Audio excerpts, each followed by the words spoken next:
Hi, I'm Chip Franklin. There's a tremendous irony in Trump claiming to celebrate the Army's 250th birthday with a parade. But you knew that, right? This guy, Mr. Fake Bone Spurs, who dodged the draft 4 times? I mean, he hates the military. You remember, right? The President of the United States skipping a ceremony to honor Americans killed in the First World War, blaming the weather, even though other officials made it. The Atlantic magazine reports that on that specific visit, Donald Trump told staff, "Why should I go to that cemetery? It's filled with losers." Later, he called 1,800 Americans who died in the legendary Battle of Belleau Wood suckers for getting killed. The reporter behind the story stands by it and his high-level, unnamed sources. He doesn't understand why one would go pay that level of respect to fallen American soldiers. They had a rainstorm, the likes of which you've rarely seen. The fog was so great. It was as dense as I've ever seen. And I said, nope, I want to go. I insist on going. Trump also denied calling former prisoner of war and Senator John McCain a loser, despite an established record of saying exactly that. He lost. So I never liked him as much after that, because I don't like losers. He's not a war hero. My stepson was not a sucker. Trump's parade is exactly as Gavin Newsom said, a sick and pathetic little man who needs attention on his birthday because nobody likes this bloviated skin tag. It's a vulgar display. It's the kind of thing you see Kim Jong-un, you see it Putin, you see it with dictators around the world that are weak and just want to demonstrate strength. Weakness masquerading as strength. To fet the dear leader on his birthday, what an embarrassment. Honestly, that's about as small as it gets. How weak do you have to be to commandeer the military to fet you on your birthday in a vulgar display of weakness? That's Donald Trump. The parade is just about Trump's birthday. He handpicked soldiers to worship him, to adore him. It's pathetic and kind of frightening. American soldiers in uniform who attended Donald Trump's Fort Bragg speech recently purchased clothing and tchotchkes, including Make America Great Again chain necklaces, faux credit cards labeled white privilege card, Trump's everything, and more. According to military.com, the soldiers that attended the Fort Bragg speech were orchestrated to curate the optics of Trump's recent visits, meaning soldiers were handpicked based on political leanings and appearance. One unit message said, quote, "No fat soldiers." Another said if soldiers have political views that are in opposition to the current administration and they don't want to be in the audience, then they need to speak with their leadership and get swapped out. And most seriously, according to military.com, a pop-up shop operated by 365 Campaign, a Tulsa, Oklahoma-based retailer, sold pro-Trump paraphernalia that included a white privilege credit card. And the National Guard that he commandeered to send to LA, look at them. They're literally sleeping on floors. The parade will, and here's more irony, head down Constitution Avenue. And of course, there will be protests, but as usual in Trump's dictatorial manner, I want to be a dictator. Trump said anyone who dares protest will get a little bit of this. We won the war, and we're the only country that didn't celebrate it. And we're going to be celebrating big on Saturday. We're going to have a lot of, and if there's any protester who wants to come out, they will be met with very big force. By the way, for those people that want to protest, they're going to be met with very big force. And I haven't even heard about a protest, but, you know, this is people that hate our country, but they will be met with very heavy force.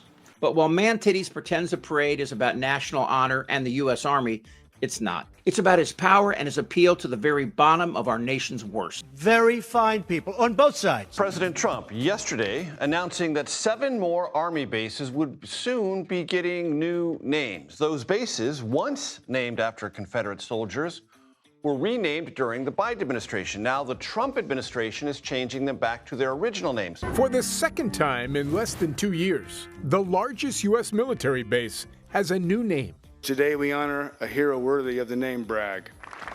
The new name is also its old name, Fort Bragg, which for more than a century honored General Braxton Bragg, a Confederate general and slave owner. But here's my favorite part of that story. They're using the same Confederate names, but pretending they aren't Confederate generals. Just people with the same names. Is MAGA really that stupid? I believe in hate speech. When you have hate for somebody, I am 100% into speech. The parade is this Saturday, but across America, millions of Americans will be attending No Kings rallies. And in light of the attack on LA with ICE, the National Guard, Marines, Predator drones, all trying to get a few dishwashers and busboys so they can send them to Guantanamo Bay, Americans are pissed, but Trump denies there's even going to be protests. Mr. President, if this turns into another summer of unrest, what are you prepared to do, sir? About what? If this turns, well, the protests have spread now to 16 cities across the U.S. If this turns in... What you're saying, do I believe you? I don't think so. Well, I got that from the Fox News green room. What we have is a situation in Los Angeles that was caused by gross incompetence. They didn't have the police to handle it. The police were asking us to come in. They were very late. We had to go in to save a lot of ICE officers, as you know, who were held up. They were holed up in a building. Real quick, that's a Fox News report that she referenced. And by the way, Trump is lying. LA police never asked for help, and ICE members never needed to be rescued. And they were being attacked. And the military went in, the National Guard went in and got them. The police weren't able, unfortunately, to move fast enough, but we moved fast enough. And while we were there, we stayed there, and we stopped tremendous destruction and death. We stopped death. We stopped a lot. And if you look at them cutting up and breaking up the sidewalk and getting it and using it as a weapon, did you see that with the curb? Where they're breaking up the curb, nice curb. Nice curb? What the fuck is wrong with that guy?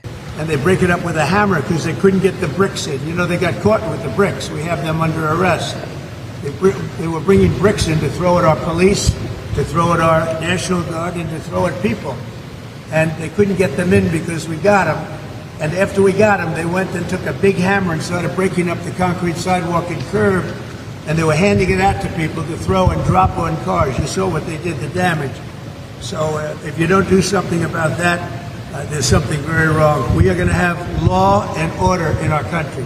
Yeah, so says the man with 91 indictments, 34 convictions, and an appellate court that recently upheld the judgment against him for raping Jean Carroll. Back to the Army. Watch here as Trump pretends to understand history while mocking Europe and praising Putin, of course. We have the strongest military in the world. You know, it's very interesting. 3 weeks ago, it was the end of world anniversary, end of World War II. And I called France, and Macron, who's a good man, I said, "What are you doing?" He goes, "We're celebrating World War II, our victory." I said, "Your victory? Your victory? Tell me about that."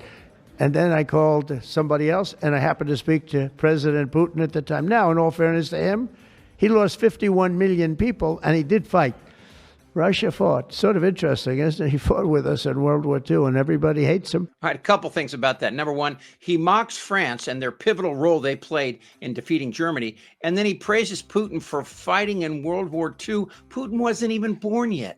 And Germany and Japan, they're fine. You know, someday somebody will explain that, but I like Germany and Japan too.